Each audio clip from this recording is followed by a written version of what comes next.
Let's talk about force. If I put a charge into a magnetic field, there will be a force involved. So let me take an enclosed area here with a magnetic field coming out of the page. And I take a proton and I shoot it into it. Which way will the proton be forced? Well, a couple ways we can look at it. There's a formula I'm going to write down in just a second, but let's take a look at it from a more conceptual point of view. I have the proton being shot into there to the right, and so that creates a magnetic field that is thumb in the direction of the positive charge flow or the current flow. Magnetic field comes out on top and in on the bottom. So out on top and in on the bottom. Recognize that when it enters the field here, this magnetic field gets bolstered on top and it's weakened on the bottom because I have this external magnetic field that's coming out of the page. I have the magnetic field created by the proton movement going into the page. And so they're in opposite directions, so it's weaker down here and it's stronger up here. And the direction of the flow, the direction of the force is towards the weaker magnetic field in that case. So the proton will be forced downwards. Actually, given enough time, it'll be forced around like that. We can formalize it though. The force from a magnetic field on a charge, well, it depends upon the size of the charge. Greater the charge, the greater the force. Depends upon how fast it's going. Because if you think about it, if the speed of the proton is 0, it's not moving, then it's not creating its own magnetic field. There's no interaction, there's no weaker side. And then, of course, a cross product, because cross products keep popping up with magnetism. And so this is the force on a charge. So force on a charge from external magnetic field.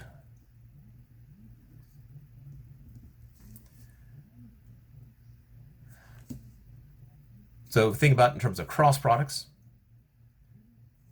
I have my velocity is to the right. My magnetic field is up. So if I'm doing the cross product, V cross B, I put my hand in the direction of V. I curl my fingers towards B, and my thumb points in the direction of the magnetic field. And so the force is downwards. But once it starts to curve, the force is always perpendicular to it, and the force will always, that's why it keeps traveling in a circle, because in this particular case, that force happens to also be a centripetal force. So in the case of a charge and something like that, I know that QVB, since my velocity and my magnetic field are perpendicular to each other, that is going to be equal to, well, F equals ma, so mv squared over r. So I have QB is equal to mv over r. So we can now predict what the radius of this is. So the radius is mv over QB. So recognize the power of this, though.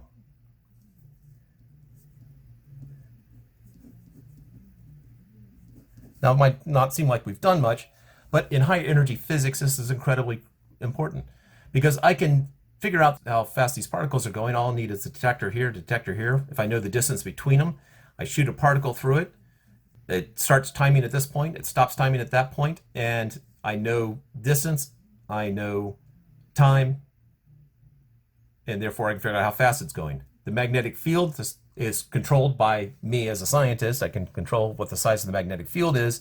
And so therefore, this m over q is somewhat unique for a particle. And I've had test questions dealing with this also. So I know that the mass to charge ratio of a proton is different than the mass to charge ratio of an electron, different than mass to charge ratio of a positron, and so forth. And so now I can start making predictions about what this particle is going to do. And if I have two that are roughly the same, then, well, at least I've narrowed it down. I can focus in on the few that this might narrow it down to.